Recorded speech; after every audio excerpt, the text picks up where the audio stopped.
kembali ke Azim Zahari Channel bersama tetamu kami Datuk Ning Asri, mantan CEO Tabung Haji dan juga sekarang ni pengarah di Bank Islam Masyarakat, di antara pengarah Bank Islam Masyarakat. Baik, kita hari ni nak bincangkan secara santai lah ni di sebelum kita perkenalkan tempat ni. Mana kita berada? Taman Kuning. Batang Gali. Nak masuk pun jauh.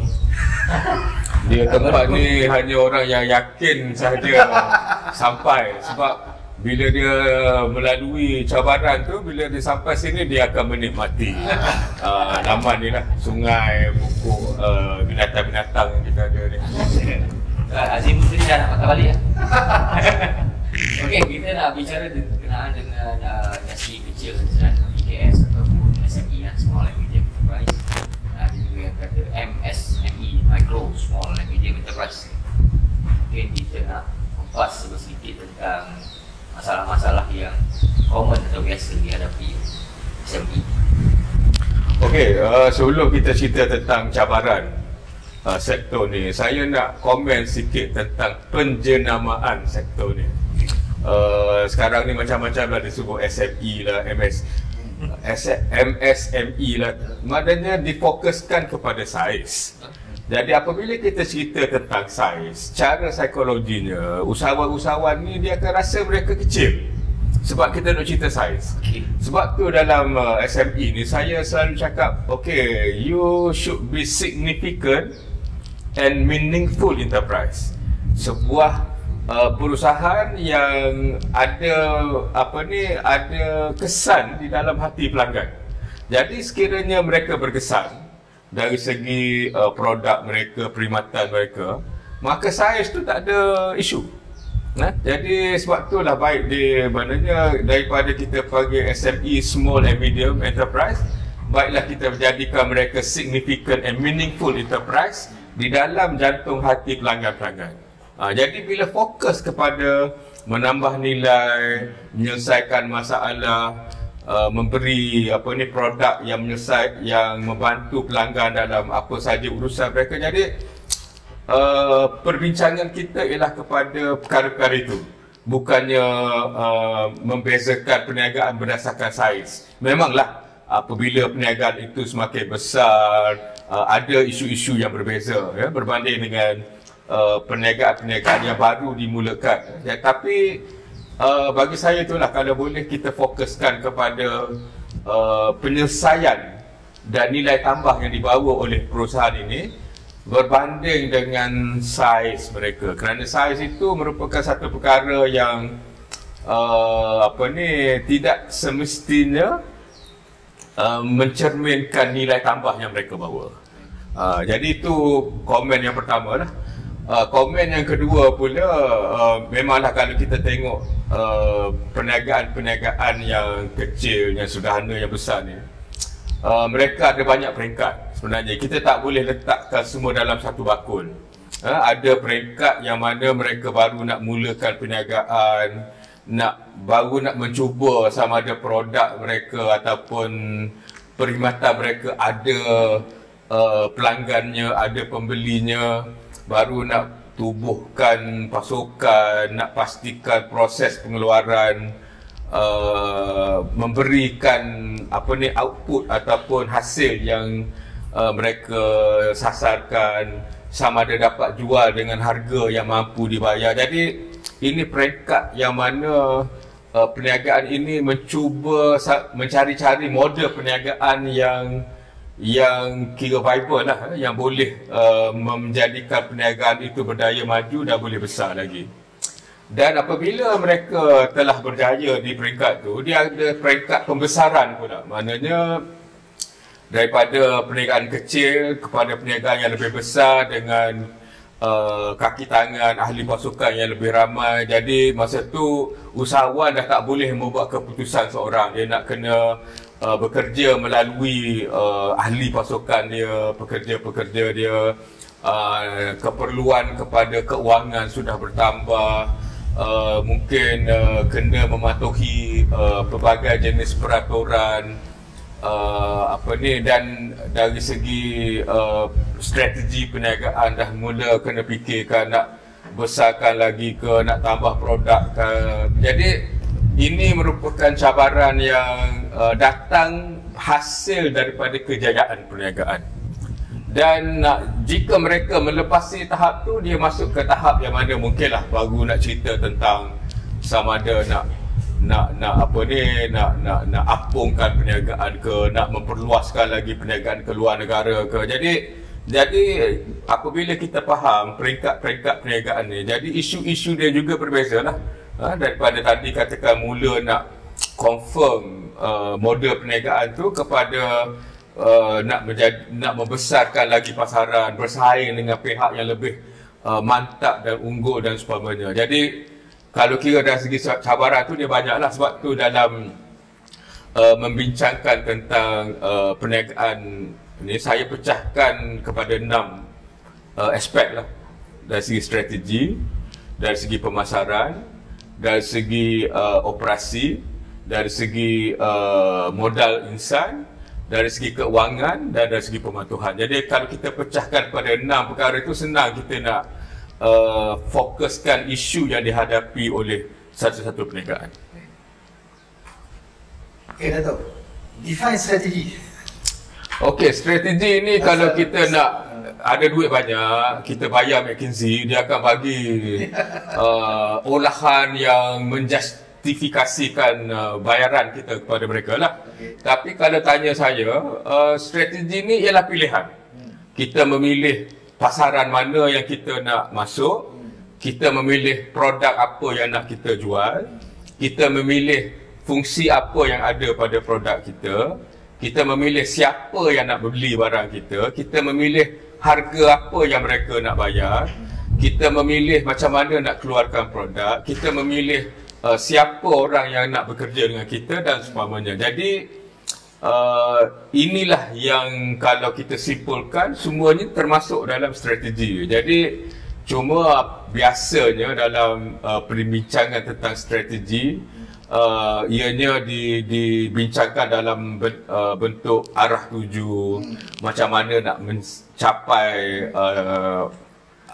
tujuan itu, apakah pilihan-pilihan yang ada, risiko-risiko yang ada, apakah tindakan-tindakan yang perlu dibuat. Jadi perkara-perkara ini dibincangkan supaya semua orang dalam perniagaan itu faham apakah peranan dan fungsi mereka dalam membawa perniagaan daripada titik A ke titik B. Itu secara ringkasnya lah. Baik, Dato' mungkin strategi itu merangkumi semua lah. Walau bagaimanapun dalam SME ni, kalau tengok dia ada banyak sangat cabaran-cabaran sehingga dia tak, adakah dia satu prioriti untuk dia orang ada strategi, ataupun dia hanya okey kita kena uruskan kewangan dulu, ada accounts dulu dan sebagainya. Sebab kadang-kadang itu pun dia orang tak proper. Dan dia talking about strategi, dia jadi tapi macam saya sebut tadi lah kan, kalau kata kita ada perniagaan goreng pisang, memilih untuk berniaga goreng pisang itu merupakan satu keputusan strategik. Pasal apa tak jual cendol misalnya kan, goreng pisang saja kan. Kemudian di mana kita nak jual tu satu keputusan strategi juga. Sebab mungkin kalau kata kita tak jual cendol, tapi kalau gerai goreng pisang kita sebelah gerai orang jual cendol, jadi sambil mereka makan cendol, mereka boleh beli goreng pisang kita. Pisang apa yang kita nak goreng pun adalah satu strategi. Sebab kita nak pastikan pisang yang digoreng yang ada orang nak makan, harganya macam mana. Jadi walaupun tidak saya rasa lah jarang orang yang nak memulakan perniagaan goreng pisang ni ada proses pembentukan strategi, tapi benda ni sebenarnya ada di dalam pemikiran mereka. Cuma sekiranya katakanlah dia nak daripada satu gerai nak tambah sampai 5-10, itu memerlukan perbincangan yang lebih besar lah. Tapi sebagaimana yang saya sebut tadi lah, mula-mula berniaga tu nak pastikan yang benda yang kita nak jual tu laku atau tidak. Itu sebenarnya adalah isu-isu strategi, tapi tidak diserlahkan dalam bentuk tu. Pasal kebanyakan SME, bila kita sebut pasal strategi, dia ingat contoh benda yang besar. Sedangkan Dewan dah lalui benda tu. Sebenarnya dia dapat apa?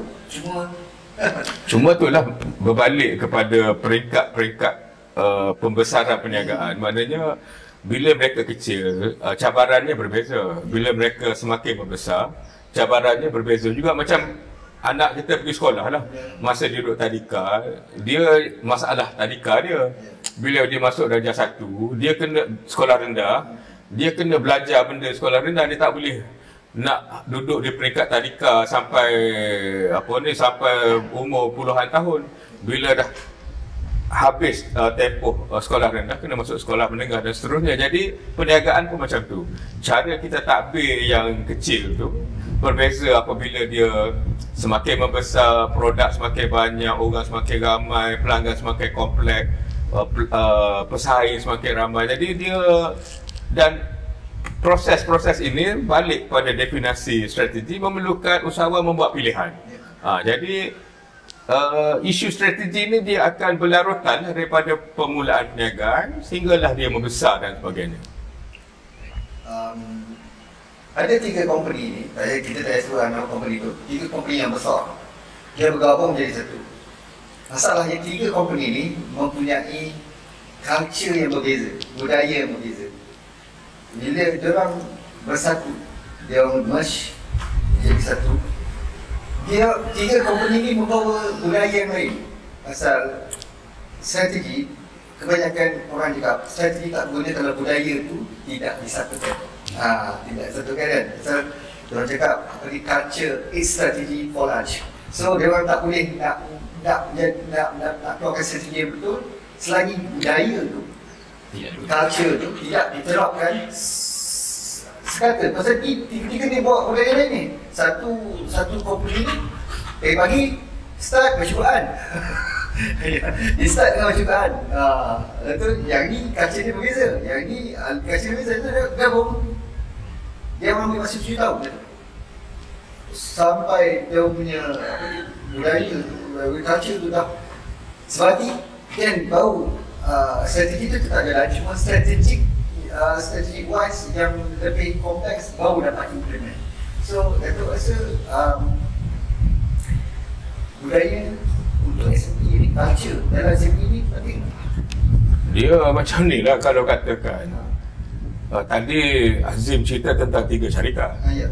Kalau kata 3 orang berpakat nak buat satu perniagaan, dia akan ada 3 budaya yang berbeza juga, kan? Orang nombor 1, orang nombor 2, nombor 3. Jadi benda ni, selagi ada manusia, kita akan ada isu budaya.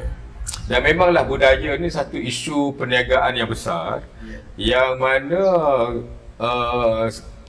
perancangan kita hebat macam mana pun, kalau budaya di dalam perniagaan tu tidak sesuai dengan apa yang kita nak rancang, dia tak jadi juga. Okey, cuma budaya ni kalau kita cerita dia mungkin abstrak lah.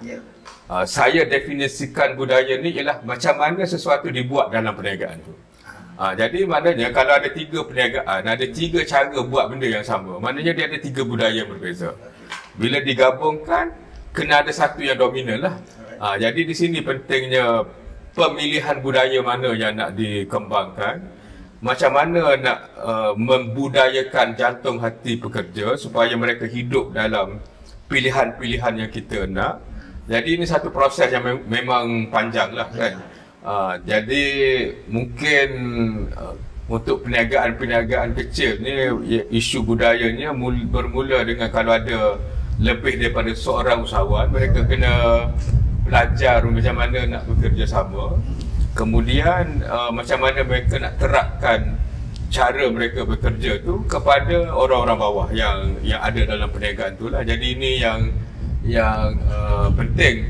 Dan sekiranya dia ada membawa masuk pekerja-pekerja dari perniagaan lain, kadang-kadang mereka juga akan membawa budaya tempat lama mereka ke dalam perniagaan kita. Jadi kalau kita tak bincang dengan mereka, uruskan dengan baik, jadi mungkin kalau ada benda-benda yang tidak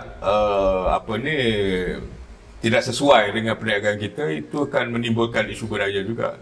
Tapi biasanya lah benda ni hanya menjadi lebih ketara apabila perniagaan itu sudah sampai satu saiz, sudah ada ramai pekerja, jadi mungkin isu budaya tu akan nampak mencabar. Tapi kalau kecil tu biasanya bukan tak ada, tapi boleh ditangani sebab masa tu usahawan dengan pekerja pun dia masih dekat sebab tak ramai. Kan? Jadi kalau ada apa-apa perkara dia boleh tangani dengan cepat. Tapi bila makin besar, terpaksa ada delegasi kuasa dan seumpamanya, masa itulah budaya akan nampak kesannya dengan lebih menyerlah lagi.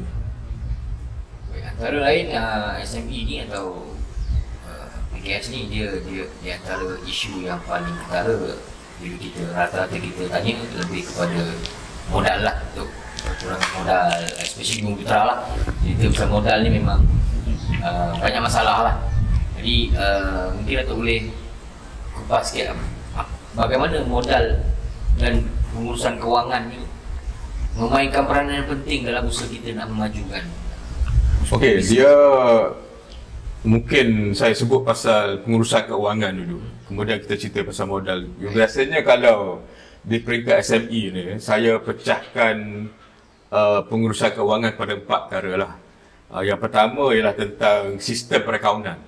Sebab bila kita berniaga ni, dia berjual beli, bayar gaji pekerja dan sebagainya, ianya ialah tentang transaksi yang berlaku yang akhirnya ada kesan kewangan. Bila kita jual, kita dapat duit. Bila kita beli, kita bayar. Bila kita upah orang, kita bayar juga. Dan patut dapat hasil dan sebagainya. Jadi perkara pertama yang penting dalam pengurusan kewangan ialah untuk merekodkan transaksi, supaya akhirnya kita tahulah perniagaan ni untung ke, rugi ke, ada duit banyak ke, ada hutang banyak ke, modal cukup tak cukup ke. Jadi yang pertama kena rekodkan dulu. Sebab kalau tak rekodkan, semuanya akan dibuat berdasarkan agak-agak sahajalah.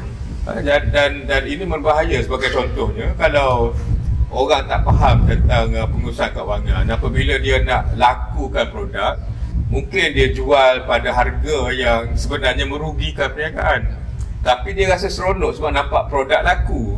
Tapi apabila akhir sekali dia tengok duit dalam bank makin lama makin kurang, bila dikira betul-betul barulah tahu sebenarnya mungkin kos dia RM10, dia jual hanya pada RM8. Itu yang pertama. Yang kedua, apabila ada rekod ni, kita kena buat apa yang saya sebut tadi lah. Kita ada laporan keuangan, kan, laporan untung rugi, laporan kedudukan keuangan, nak tengok aliran tunai. Jadi banyak benda yang kita boleh faham tentang perniagaan apabila direkodkan dengan cara yang betul. Dan dan satu lagi perkara ialah perniagaan ni dia kena mematuhi beberapa peraturan lah. Khususnya kalau perniagaan yang untung, kena bayar cukai. Jadi kalau tak ada rekod yang elok, maka dia tak boleh memenuhi kehendak undang-undang cukai, mungkin nak kena denda dan sebagainya. Kalau syarikat tu didaftarkan dengan Suruhanjaya Syarikat sebagai syarikat sediaan berhad, nak kena serah simpan penyata keuangan, kalau besar kena audit dan sebagainya. Perkara yang ketiga ialah dari segi apa yang saya takrifkan sebagai perakaunan pengurusan lah. Macam mana nak kerja, nak kira kos. Sebab kadang-kadang banyak perniagaan yang menjual, yang beroperasi tanpa mereka kira kos mereka betul-betul. Sebab kos ni dia bukan hanya ada kos langsung, dia ada kos tak langsung, ada kos yang tetap, ada kos yang berubah-ubah. Jadi kemudian macam kita baru dengar belanjawan negara, perniagaan tu kena ada bajet juga, kan. Jadi ini akan hanya dapat disediakan kalau kita ada maklumat yang lengkap, yang membolehkan kita mengunjurkan perniagaan masa depan. Kemudian dari segi dan banyak lagi lah keputusan yang kita, contohnya kalau katakan kita perniagaan membesar, sama ada kita perlu sewa lori atau beli lori. Ini satu keputusan yang biasanya dibuat, kan. Tapi sebenarnya kalau kita nak kira, ada perbezaan di antara sewa dengan beli, kan, dari segi keuntungan, dari segi komitmen keuangan, kan. Jadi inilah yang ketiga. Dan keempat, saya panggil pengurusan perkhidmatan yang berkenaan dengan pengiraan keperluan modal, nak mencari pembiayaan, nak menguruskan aliran tunai. Jadi apabila kita pecahkan pada 4 ni, sekurang-kurangnya usahawan nampak nak, mula nak kena rekod dulu, kemudian nak buat pelaporan, kemudian nak buat bajet ke, unjuran keuangan ke, dan yang akhir sekali modal cukup tak cukup, kalau tak cukup macam mana nak cari, nak pinjam dengan bank ke, nak cari rakan kongsi lain ke. Jadi pengurusan keuangan akan nampak lebih sistematik daripada kita sebut satu perkataan yang susah nak kita bayangkan apakah itu pengurusan keuangan. Okay. Di masalah yang kami selalu jumpa, SME ini kadang-kadang dia tak kenal kompetitor sendiri siapa. Dia tak sedar pun. Sedang dia ada kompetitor, sedar ada kompetitor kan. Dia tak sedar pesaing dia yang mana satu. Dia tak clear on that. Tak kaji lah, tak kaji. Tapi bila kita tanya, kalau kita dengar Simon Sinek cakap, dia selalu cakap pasal finite player and infinite player. Jadi player ni orang yang dia bermain, dia ada time limit dia. Tapi infinite player, dia boleh main sampai bila-bila. So dia selalunya dia bagi contoh antara Microsoft dan Apple. Microsoft selalu tengok pada apa Apple buat. Apple tak kisah pun pasal Microsoft. Dia tak kisah pun pasal Apple dia main long term, yang Microsoft dia main short term. Itu yang saya cakap. Kalau kita tengok competitors, meaning that does it means that we are playing short term ataupun Long term. Ke tak clear soal saya? Dia macam ni, ini susah bila kita bercerita dengan orang yang ada PhD lah. Perniagaan ni kan, dia cerita benda-benda abstrak. Dan sebenarnya dari segi di lapangan, usahawan ni, dia bukan kata dia tak sedar, tapi kadang-kadang dia tidak ada orang yang nak datang duduk bincang pada dia tentang masa depan perniagaan yang lebih panjang, cara yang sistematik kan. Jadi dia hanya nampak apa yang dia nampak ataupun dia tengok perniagaan lain kan. Jadi sebab tu bagi saya lah, antara perkara penting seorang usahawan tu kena ada ialah dia kena bagi masa untuk memikirkan isu-isu strategik ni lah. Sama ada produk yang kita jual ni dia akan terus laku atau tidak. Sebab biasanya apabila kita buat produk yang laku, orang lain dia tengok, dia pun nak buat produk yang sama. Dan mungkin dia tambah lagi fungsi dia jadi lebih banyak fungsi daripada produk kita, yang menyebabkan pelanggan-pelanggan kita akan ada pilihan ataupun mungkin membeli produk lain pula kan. Jadi bila ada ruang untuk usahawan berfikir tentang produk, persaingan, dan juga mungkin dari segi bekalan, sebab mungkin pembekal pun akan menghadapi masalah yang sama. Mungkin mereka terpaksa ubah apa yang dia bekalkan kepada kita, harga mungkin naik dan sebagainya. Jadi perbincangan-perbincangan ni penting lah. Jadi bukan hanya setakat bersaing dengan siapa, tapi mungkin produk itu sendiri yang sudah sampai peringkat yang pasaran dah nak benda lain. Dan perubahan dalam pasaran itu satu perkara juga akan mungkin perubahan selera, dia tengok tempat lain ada benda yang lebih canggih. Jadi benda ni dinamik, dia dinamik, dia selalu berubah-ubah.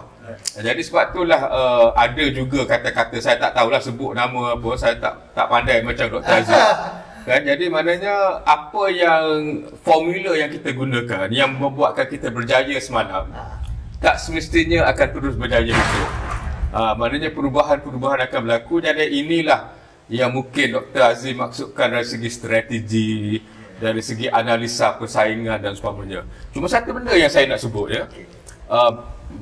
Pada peringkat SME ni, kadang-kadang bila mereka pergi mendengar ajaran guru-guru lah perniagaan ni, disebut macam ni lah, Apple, Microsoft. Sedangkan Apple dan Microsoft ni, dia bersaing pada peringkat yang paling tinggi. Maknanya they are at the forefront of teknologi. Dia buat teknologi.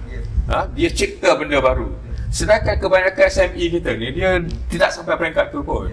Jadi kadang-kadang bila kita bawa perumpamaan yang tak kena dengan mereka, mereka akan jadi rungsing pada perkara yang tak sepatutnya mereka rungsing dan lupa masalah yang mereka hadapi hari ini.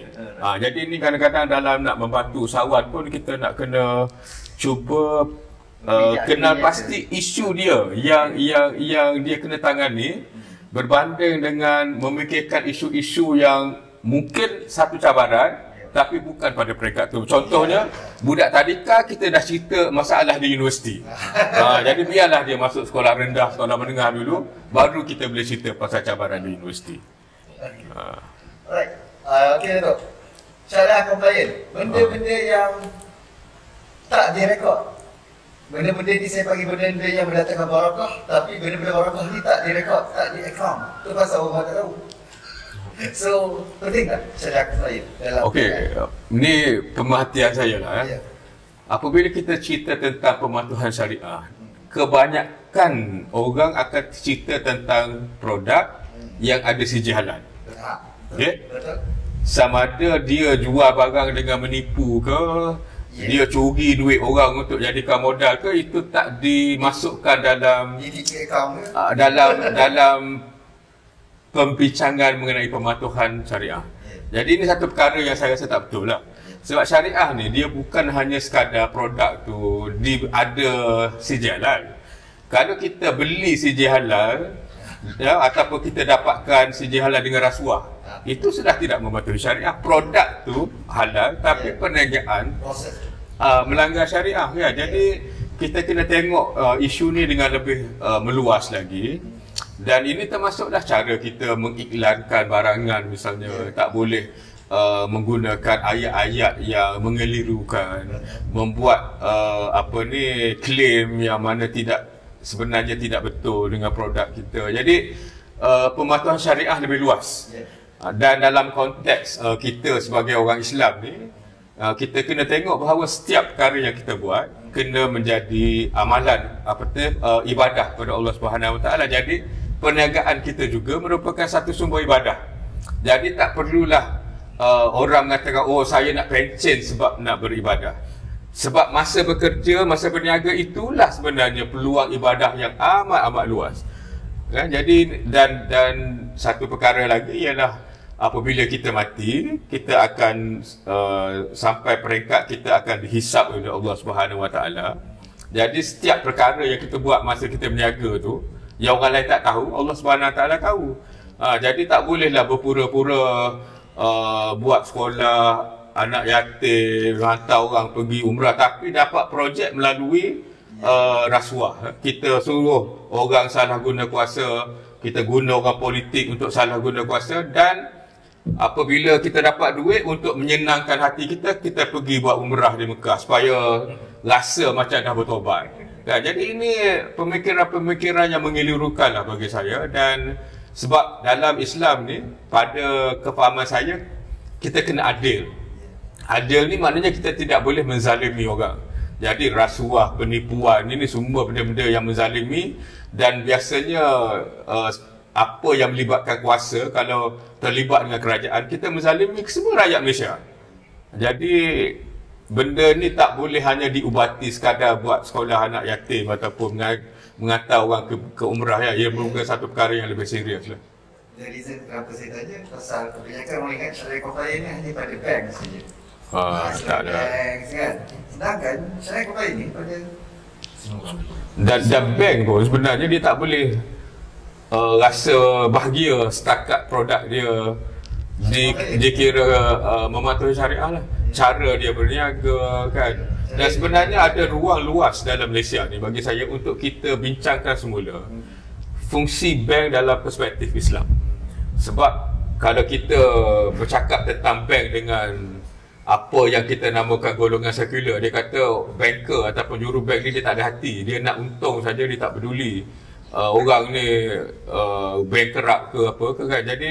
Jadi apabila ada bank yang dikira mematuhi syariah, jadi perkara-perkara ni kena dibincangkan jugalah. Jadi supaya bank itu benar-benar berfungsi bukan setakat membiayai, tapi membiayai dengan cara-cara yang mungkin menyenangkan, membantu perniagaan membesar, dan ini isu-isu yang semakin lama semakin kompleks ya, sebab ekonomi kita menjadi kompleks. Jadi saya rasa ruang ini terbuka luas dan perlu ada banyak perbincangan untuk, bukan setakat bank lah, semua perniagaan kena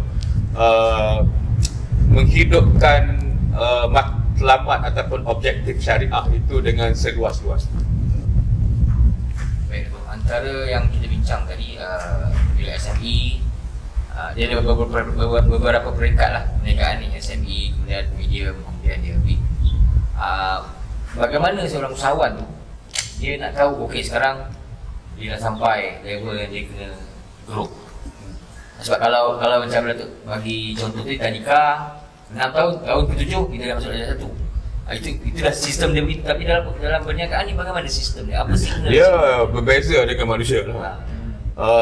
Dalam perniagaan ada orang dia boleh memilih untuk duduk tadika tu sampai dia mati. Sebab kalau kita tengok kan, dalam kerajaan banyak menyediakan ruang-ruang perniagaan. Okay. Ada perniagaan yang daripada kita muda sampai tua dia duduk situ juga. Sebab bagi dia apa yang dia dapat tu dah cukup. Dia dah boleh pergi Mekah misalnya. Kalau orang Melayu tu lah, dah dapat boleh pergi Mekah, anak dah habis belajar. Jadi bagi dia itu sudah cukup.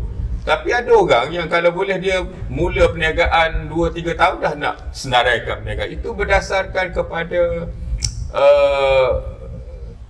kebijaksanaan usahawan itu sendirilah kan. Maknanya ada yang nak pergi jauh, ada yang nak pergi dekat. Dan bagi saya tidak ada pihak yang salah. Masing-masing bergantung kepada macam mana dia tengok perniagaan tu kan. Cuma kalau kita balik kepada perniagaan sebagai ibadah, perniagaan yang besar biasanya memberi peluang pekerjaan yang lebih ramai kepada orang. Dan bagi saya ini satu perkara yang penting dari segi syariah, kerana kita memberi peluang kepada orang lain mencari rezeki yang halal melalui perniagaan kita. Dan sekiranya kita contohnya sekarang macam seperti saya sebut tadi, Microsoft, Apple, mereka bersaing dalam peringkat yang paling tinggi. Mereka mencipta teknologi, membuat perkara-perkara yang membolehkan manusia buat banyak lagi benda baik yang lain. Jadi bayangkan kalau kita seorang Islam sampai ke peringkat tu, maknanya kita dapat mencorakkan cara hidup manusia berdasarkan pemikiran kita. Sekarang ni kita kena tengok apa Microsoft buat, apa Apple buat, apa syarikat-syarikat. Kita hanya pengguna. Dan saya selalu sebutlah kan, nak tunjuk betapa teruknya kita sebagai pengguna ni. Kalaulah kata WhatsApp yang kita guna dalam telefon ni tak boleh pakai, nak mengumpat pun tak boleh. Kita nak mengumpat pun perlu pada teknologi. Jadi kalau teknologi tak ada, nak mengumpat, itu menunjukkan betapa kita ni menggunakan penyelesaian orang lain dalam kehidupan. Kita bukannya bangsa pencipta, kita bukannya bangsa peneroka. Jadi bila sebab kita selalu menyalahkan orang lain ke atas nasib kita. Sedangkan kalau kita tengok sejarah negara kita pun, orang yang datang selai pinggang, yang lari daripada suasana kelaparan, kematian, mereka dapat membina kehidupan yang berjaya sebab usaha. Tapi kita ni berperangai tuan tanah, kita nak sewakan tanah saja. Dan ini bukan hanya di Malaysia. Baru ni saya tengok satu dokumentari di Australia tentang orang masyarakat Aborigines. Aborigines di Australia ni, mereka diberi tanah yang luas. Dan tanah-tanah mereka ada banyak galian. Tapi apa yang mereka buat ialah mereka sewakan kepada orang lain, dapat duit, pergi minum arak dan mabuk. Hanya ada beberapa orang yang berusaha belilah bulldozer dan sebagainya, cari balik kontrak supaya mereka bukan setakat dapat sewakan tanah, tapi dapat juga turut sama berusaha dalam perniagaan yang wujud daripada tanah mereka sendiri. Jadi sebenarnya perangai tuan tanah ni dia tak akan membawa kita ke mana-mana. Tapi kalau betul-betul tuan tanah yang ada tanah yang luas, boleh dibangunkan, itu tak ada masalah. Cuma perangai tuan tanah tu yang bahaya. Kalau kita betul-betul tuan tanah okey, tapi kalau tak ada tanah, nak perangai tuan tanah, nak apa orang panggil nak pau orang saja, kita takkan ke mana. Penilaian risiko macam mana? Dato'? Apa dia? Semenjak daripada COVID ni, tak ada siapa pernah sangka COVID melanda, kan? Pandemik melanda. Dalam penilaian risiko, semasa saya pernah menjadi penasihat syariah bank pun, tak termasuk dalam itu sebenarnya. Bila dibincangkan tentang risiko-risiko yang akan dihadapi oleh tahun depan, tak termasuk pun. Tak ada siapa sangka. So dia dah bagi satu litmus test yang paling tinggi lah, apa kan? So untuk SME penting tak penilaian risiko? Dia macam ni lah, dia macam kita bawa kereta. Bila kita bawa kereta, walaupun ada cermin yang membolehkan kita tengok ke belakang, tapi kita kena tengok ke depan. Dan sebenarnya kalau nak memandu tu, sebelum kita bawa kereta, kita dah tahu ke mana kita nak tuju, mungkin jalan mana yang kita nak pilih. Dan sebagai orang Islam, mana kita nak berhenti solat, kan? Bukannya nak jamak memanjang saja sampai akhirnya sampai jamak tak payah, kan? Jadi perancangan tu sebelum bawa kereta lagi, kan? Jadi dalam perniagaan kita kena tengok ke depan. Jadi dia ada dua isu lah. Satu, macam mana yang Dr. Azim sebut, strategi, pilihan-pilihan yang kita buat dalam banyak perkara. Yang kedua ialah apa jadi sekiranya yang dirancang itu tak berjaya. Ini dipanggil pengurusan risiko pula. Jadi dia kena ada dua-dua lah. Kita pilih jalan mana kita nak pergi, apa yang kita nak buat dan sebagainya. Tapi dia kena ada di sebalik itu persediaan sekiranya katalah banjir tengah jalan, nak pilih jalan mana. Kan dia dah ada pilihan-pilihan lain, dan ini dipanggil pengurusan risiko. Jadi sebab apa pengurusan risiko ni penting? Sebab tanpa risiko kita tak dapat untung. Maknanya kalau kita takut nak buat segala benda, kita duduk diam je lah. Dan itu merugikan ya. Tapi bila kita nak buat sesuatu perkara, memang akan ada risiko. Contohnya nak lintas jalan, ada risiko dilanggar kereta. Dan satu kartun yang pernah saya, dia tengok kiri kanan, dia rasa jalan dah selamat, tiba-tiba buah kelapa daripada atas jatuh ke kepala dia. Ini mungkin COVID yang tak disangka-sangka. Nah, jadi tapi kalau kita tak melintas jalan, kita tak sampai ke destinasi kita. Jadi menganalisa mengenai pasti risiko itu penting. Ada langkah-langkah yang kita ambil untuk mengurangkan risiko ke, ataupun nak menguruskannya ke, tapi dia kena ada juga usaha untuk mengambil risiko. Kalau tidak, tak berjalan. Dia tak jadikan kita seorang pesimis lah bila kita menganalisa. Sebab tu kan Saidina Umar kan dia ada cakap kan, kalau saya tahu esok kiamat pun dan ada benih di tangan saya tanam hari ni. Sebab menanam itu satu ibadah, kan? Kiamat itu satu cerita lain. Kita menanam bukannya semata-mata nak mengharapkan hasil. Jadi benda ni kena ditengok dalam perspektif yang betul lah. Sebab tu bagi saya lah, apabila kita mengatakan perniagaan adalah ibadah, membentuk strategi perniagaan menjadi ibadah, membentuk polisi pengurusan risiko menjadi ibadah, membentuk sistem kawalan dalaman menjadi ibadah, mengambil orang bekerja menjadi ibadah, melatih orang bekerja menjadi ibadah, menyediakan skim pekerjaan yang ada menjadi ibadah. Macam-macam peluang ibadah. Jadi saya nak ulang sekali lagi lah, pemikiran bahawa nak kena pencen untuk beribadah adalah satu pemikiran yang kena dikaji semula, kerana ibadah itu ada di depan mata kita hari ini di ketika ini. Kita duduk bersembang macam ni pun insya-Allah menjadi ibadah. Bukan sembang-sembang kosong saja. Kalau mengumpat itu berdosa. Lepas tu satu lagi soalan favorite daripada klien-klien bukan tahun ni ekonomi akan jadi tak elok ke, dia kata. Saya ni jawapan, aku rasa tiap-tiap tahun ekonomi sama. Ekonomi tak elok, asal tahun ekonomi tak elok, tapi dia akan terus jalan. Terus jalan. So saya kata, hadapi lah. Hadapi dia. Itu yang kita boleh buat, hadapi lah. Rendah aja lah, bahasa orang sekarang. Ataupun bahasa lain, bulldoze. Dia macam ni lah, okey. Sebab ekonomi ni ialah pengukuran dari segi beberapa perkara lah, dari segi pelaburan, dari segi aktiviti ekonomi dan sebagainya, itu kita bagikan orang macam Dr. Azim untuk kira lah.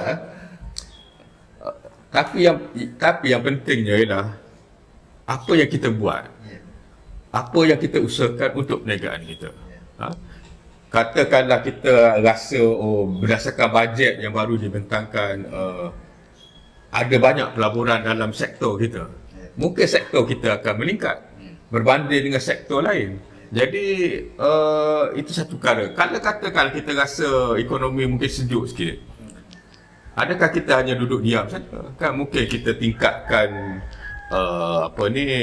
usaha dari segi nak menjual, cari produk yang lebih senang untuk dijual dalam keadaan orang semua ada kekangan dari segi dana dan sebagainya. Jadi usaha-usaha ini akan dapat mengatasi sebarang perubahan dari segi ekonomi. Malah kadang-kadang apabila kita susun balik perniagaan, susun balik produk dan sebagainya, mungkin kita akan menjadi perniagaan yang lebih berjaya. Jadi kita kena sentiasa optimistik dan mencari jalan untuk sentiasa push perniagaan dan balik kepada pemikiran bahawa ini ibadah. Saya mesti usaha yang terbaik, cari jalan dan sebagainya. Yang lain itu kita serah pada Allah Subhanahu Wa Taala lah kan. Tapi never surrender lah. Itu yang penting. Never surrender. Okey, kita tiba kepada soalan terakhir lah. Okey, jangan pada hari ini. Datuk, kita lihat macam Datuk cakap tadi, negara kita ni lebih kepada sebagai pengguna daripada pembuat. Bangsa kita pun macam tu. Tapi kita bercita-cita untuk menjadi negara maju, negara yang berpendapatan tinggi dan sebagainya. Adakah budaya yang sebagai pengguna dan tidak fokus kepada pembuatan ni mampu untuk kita mencapai sebuah negara yang maju? Sebab banyak orang kata kalau kita nak maju tapi kita tak ada budaya pembuatan yang sekadar pengguna, kita tak akan maju sampai bila. Okey, saya memang optimistik dalam perkara ini sebab masa saya menjalankan firma perakuanan saya dalam awal tahun 90-an, kebanyakan peniaga sektor kecil sederhana ni, mereka kebanyakannya kalau dalam golongan Bumi Putera lah, mereka menjadi kontraktor binaan ataupun hanya membekalkan barangan kepada kerajaan. Itu dulu. Jarang kita tengok yang, bukan tak ada yang adalah kilang dan sebagainya, tapi dia punya bilangannya tak ramai. Tapi sekarang kalau kita tengok dari segi profil usahawan Bumi Putera khususnya, mereka dalam pelbagai bidang. Teknologi ada, masih lagi ada yang jadi kontraktor, ada yang dah jadi pengilang, macam-macam. Jadi kalau kita tengok perkembangan itulah dalam tempoh mungkin 30 tahun, lebih kurang, maknanya benda itu berlaku. Dan saya lebih yakin dengan anak-anak muda khususnya sekarang, yang mana mereka lebih berani mengambil risiko. Sebab tu kalau kita tengok ramai yang berniaga yang mereka menjual terus kepada pasaran, bukan lagi jual kepada kerajaan. Walaupun kerajaan dalam mana-mana negara pun adalah pelanggan terbesar, tapi anak muda kita dah berani, tak apa, kami tak masuk sektor ni, kita masuk jualan terus dan macam mana kan. Jadi saya optimistik, mungkin masanya mungkin agak panjang, tapi kita dalam landasan yang betul. Sebab itulah bagi saya usaha untuk membantu usahawan dalam pembentukan strategi, dalam pemasaran, dalam menjadikan operasi lebih efisien, menguruskan modal insan, keuangan, pemantauan, ini semua penting. Dan ini semua akan menjadi amal ibadah juga. Jadi sebab tu, dan usahawan pun kena sedar bahawa akan tiba keadaan yang mereka memerlukan bantuan. Jadi untuk mereka yang nak bantuan dari segi strategi, dari segi keuangan sebagainya, bolehlah jumpa Azim dan juga Hafiz ni. Sebab mereka ni memang bagi saya layak, mereka pernah bekerja dengan saya dulu. Jadi sebab tu saya berani sebut nama-nama mereka ni, kerana mereka ada pengalaman dan boleh membantu dalam membantu perniagaan tuan-tuan dan puan-puan di luar sana lah. Ini kempen sikit lah, tapi kita boleh sebut lah sebab saya dah lama mengenali mereka ni. Terima kasih Datuk. Saya rasa itu saja untuk hari ini. Kita sekali lagi ucapkan terima kasih kepada Datuk Nik untuk bersama-sama kami dan juga menyediakan tempat yang sejuk untuk kami pada hari ini. Ya, sekian saja dari kami, Azim Zahari. Assalamualaikum. Terima kasih. Terima kasih. Salam. Terima kasih.